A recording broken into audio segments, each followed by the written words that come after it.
गण गणपते नमो नमः, सिद्धि विनायक नमो नमः, अष्ट विनायक नमो नमः, गणपति बाप्पा मोरया। आज मैं आपको जो बताना चाह रही हूँ वो आपको भ्रमित करने के लिए नहीं बताना चाह रही, और इसीलिए मैं गणेश जी के मंत्र से ही इस बात को शुरू कर रही हूँ।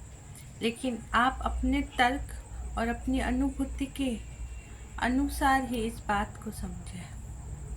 मैंने बचपन में अपने दादा दादी नाना नानी से जो हर बच्चा कहानी सुनता, वैसे मैंने भी कई कहानियाँ सुनी है भगवानों के बारे में। पुराने ज़माने में लोग कहते थे कि मर के और वापिस जिंदा हो गए और उन्हें वो स्वर्ग दिखा, रास्ते में सोने की सीढ़ियाँ, खूब फल दिखे, वो खाते हुए गए।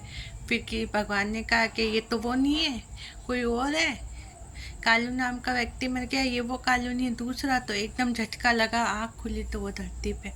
तो इस तरह के कई अनुभव देखे तो हो सकता है कि मेरे भी माइंड में वो सब चीज़ें बैठ गई हो।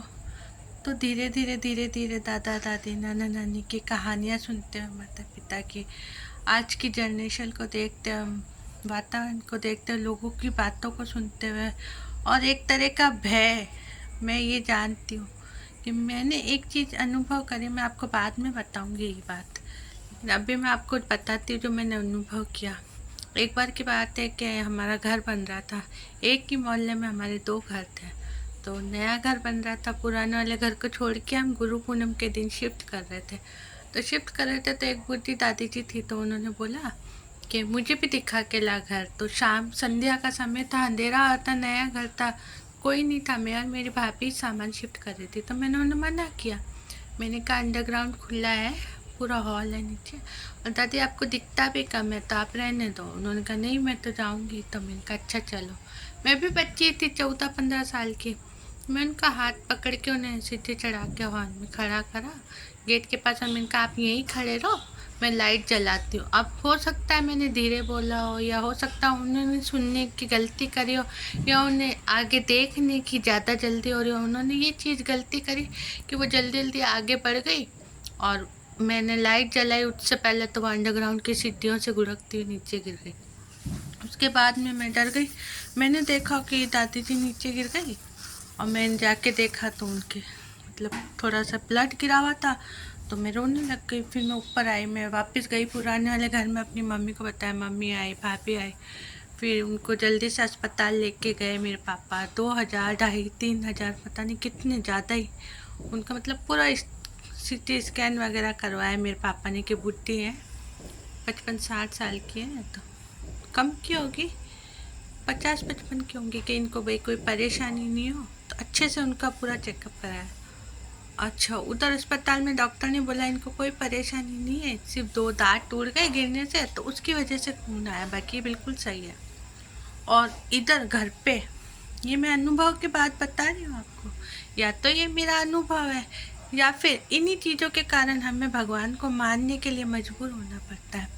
लेकिन ये दोनों तर्क, इसमें तर्क भी आ जाता है और भगवान भी आ जाता है। आप सुनना मेरी बात, क्योंकि मैं इतना बोलती नहीं हूँ तो मुझे इतना बोलना समझाना नहीं आ रहा, लेकिन फिर भी आप सुनना।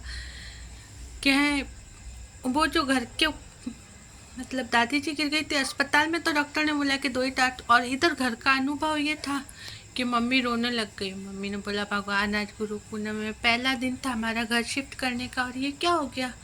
तो जब मेरी मम्मी रोने लगी जोर जोर से, एक मॉडर्न आंटी जी थी, भाभी जी बोलती थी, मेरी मम्मी उनको बड़े थे, वो समझाने लगे, तो मुझे कुछ नहीं सूझा उस समय। कहते हैं ना, या तो किसी की मृत्यु पे, किसी के जन्म पे हम अपने आप को खुशी और दुख से रोक नहीं सकते। मुझे कुछ सूझा नहीं, और बड़ी 2.5-3 फुट की हमारे शिव जी की मूर्ति थी। मेरे मम्मी पापा शिव पार्वती काली माता की बहुत पूजा करते थे हमारे घर में बचपन से। तो मैंने जाके वो शिव जी के पैर पकड़ के और जोर से झंझोर दिया, और मैंने बोला भगवान भगवान, ये तूने क्या किया।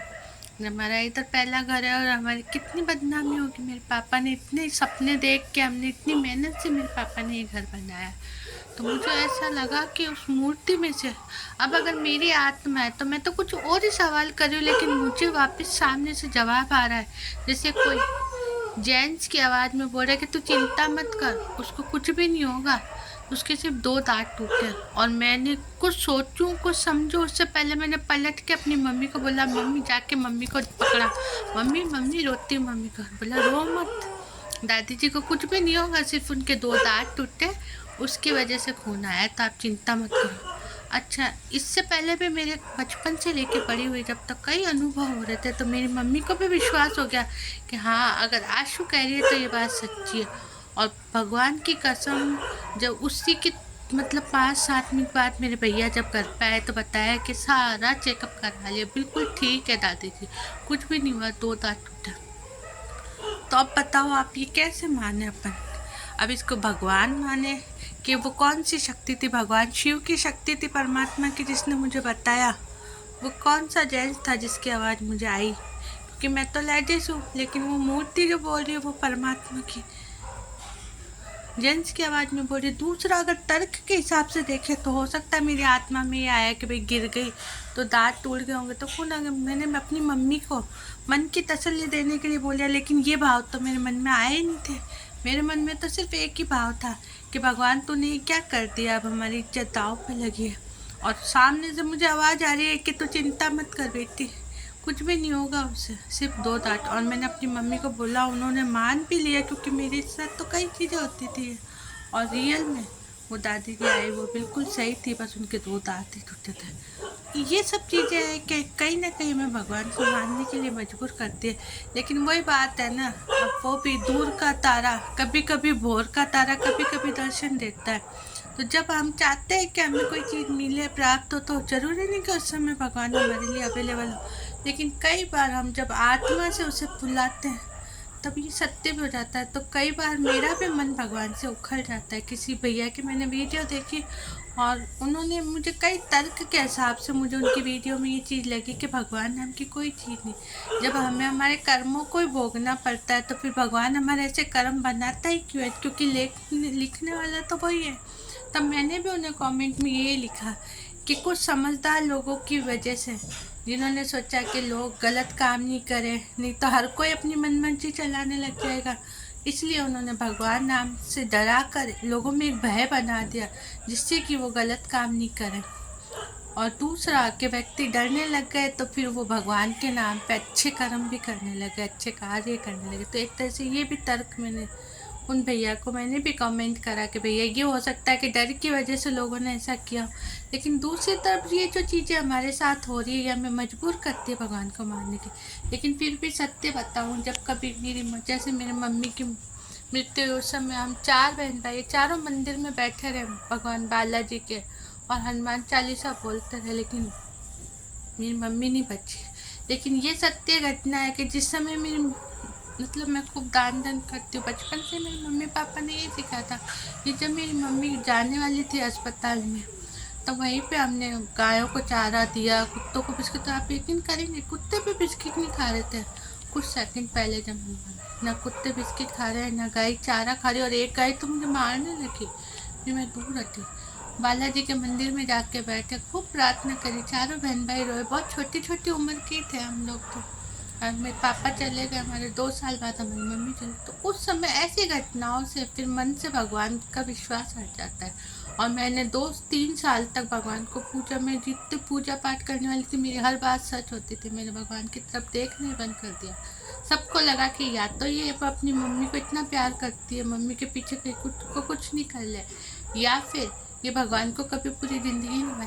लेकिन फिर होता क्या है, जब वो घाव भर जाते पुराने, मम्मी को मरे 2-3 साल और कभी जैसे बच्चा बीमार हो गया, अब सीरियस है, तो फिर वही भगवान याद आएगा।